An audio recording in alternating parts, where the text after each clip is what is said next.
highlights. The Lagos State government urges residents to embrace free screening services for early detection, treatment of tuberculosis. Oyo State government pledges increased access to potable water. On the foreign thing, South Korea's constitutional court dismisses impeachment of Prime Minister Han Dok-soo. And in sport, International Cricket Council under 19 Men's World Cup Africa qualifiers set to commence on Friday in Lagos. And now the details. I am Mike James. The Lagos State government has organized a public awareness walk to commemorate the 2025 World Tuberculosis TB Day with a call on residents to take advantage of free screening services for early detection and treatment of the disease. In her remarks, the Permanent Secretary, Public Service Office, Sukomi Oyegbola, emphasized the importance of widespread screening, stressing that TB can remain latent in the body and only becomes active under conditions such as low immunity. Oyegbola, who highlighted the state's commitment to providing free TB medications to diagnose patients, commended the wife of Lagos State government, Ibijoke Sanwo-Olu, for championing the End TB campaign in the state. The event, which saw government officials, healthcare workers, and partners like the World Health Organization, WHO, the Global Fund, TB Network Lagos, among others, marching through key Alausa Ikeja axis, was aimed at raising awareness about TB. World TB Day is observed annually on March 24 to amplify the urgency of ending tuberculosis. And it is celebrated this year under the theme, Yes, We Can, End TB, Commit, Invest, Deliver. Our health correspondent, Adirayo Duwolaya, reports that Nigeria still faces a significant TB burden, with an estimated 219 TB cases per 100,000 population, and is among the 30 countries with the highest TB burden globally. As the world observes World Tuberculosis Day, the federal government is focusing its attention on the progress made and the challenges that persist in the fight against the deadly disease. Manager, Monitoring and Evaluation of the National Tuberculosis and Leprosy Control Program, Obioma Chijoki Akaniro, said Nigeria has transitioned from traditional microscopy to more advanced molecular techniques for faster and more accurate diagnosis. Chijoki Akaniro said several innovative strategies have been adopted to boost TB detection, such as the house-to-house campaign, less invasive testing for children, and use of AI for screening and diagnosis. According to the National Tuberculosis and Leprosy Control Program, Nigeria is among the top 10 countries with the highest TB burden worldwide, with the worst hit states including Lagos, Kano, and Rivers, where infection rates continue to rise. World Tuberculosis Day is a global event aimed at raising awareness about TB and efforts to eliminate the disease by 2030. The 2025 theme, Yes, We Can, End TB, Commit, Invest, Deliver, emphasizes the need for strong government action, increased investment, and community participation. Commissioner for the Basic and Secondary Education, Tolani Ali Balogun, has expressed dissatisfaction with the performance of students in the West Africa Senior School Certificate Examination, WASC, and other external examinations. The Commissioner expressed the concern at strategic meetings held across the 6 education districts, noting that despite the significant investment by the Lagos State government in education, student performance in external examinations has not reflected this investment. He tasked principals in Lagos State to devise strategies for improvement, seeking innovative solutions to address the decline in performance, saying he expects students' performance to improve, not decline, given the substantial resources allocated to education.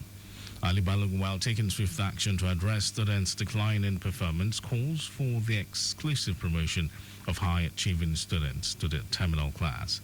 This measure, he said, aims to end the practice of mass promoting students, which has not yielded positive results. The Commissioner emphasized the need for swift action to revive various school activities that tap into students' natural learning abilities and stimulate their physical and mental well-being. And now to the rest of the stories, the Oyo State Rural Water Supply and Sanitation Agency has promised to continue to collaborate with relevant partners to increase access to potable water for citizens.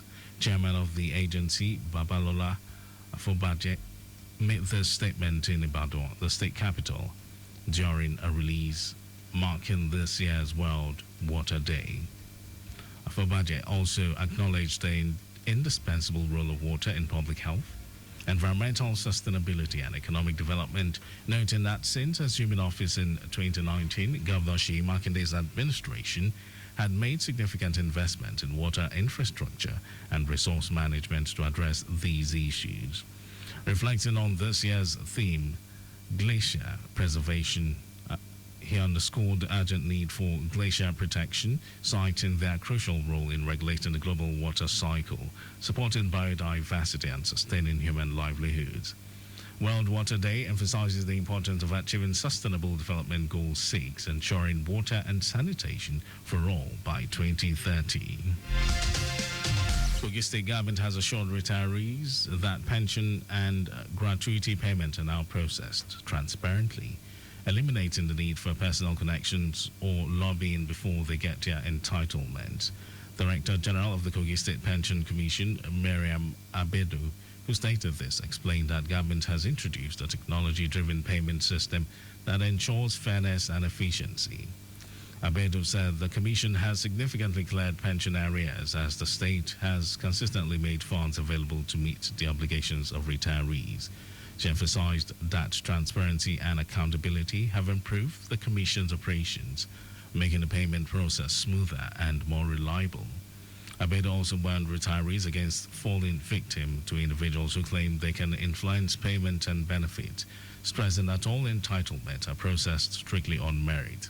She commended Governor Usman Ododo for prioritizing the welfare of pensioners and reassured retirees that payment would continue as funds are available to the Commission to pay benefits to retirees in the state. And now to foreign news. South Korea's Constitutional Court has dismissed the impeachment of Prime Minister Han Duck-soo, reinstating him as the country's acting president. Han took over as acting leader last December when President Yoon Suk-yeol was suspended from duties and impeached by Parliament after he attempted to declare martial law. Han only lasted 2 weeks in power before lawmakers voted to impeach him as well. Since then, South Korea has been led by Deputy Prime Minister Choi Sang-mok. South Korea has been embroiled by political chaos since Yoon's botched attempt to impose martial law. The country remains on tenterhooks for another upcoming decision by the same court on the impeachment of President Yoon. Yoon's court date has not yet been set for the verdict, but in recent weeks, Seoul has seen swelling protests from Yoon's supporters and opponents, with hundreds of thousands taking to the streets of the nation's capital last weekend. In sports news, the highly anticipated International Cricket Council ICC Under-19 Men's World Cup Africa qualifiers are set to commence in Lagos on Friday, with teams gearing up for an intense battle for the Continental ticket via the qualifiers to the World Cup. The event, scheduled to take place from March 28 to April 6, 2025, will be hosted at the Tafawa Balewa Square Cricket Oval and the University of Lagos Cricket Oval in Akoka. The opening matches will see host nation Nigeria face Namibia in a high-stakes 50-over encounter at the Tafawa Balewa Square Oval, with Sierra Leone will duel with Kenya at the University of Lagos Cricket Oval on the same day. Officials from the International Cricket Council have already arrived in Nigeria to oversee the crucial World Cup qualifier, ensuring a seamless flow of events. And that was our news at 12. But just before we go, stay alive. Make use of pedestrian bridges where available. You can follow us and like all our various social media platforms: X, Traffic Radio 961, Facebook, Lagos Traffic Radio 96.1 FM, Instagram, Lagos Traffic Radio 961. That's Lagos Traffic Radio 961 for Instagram.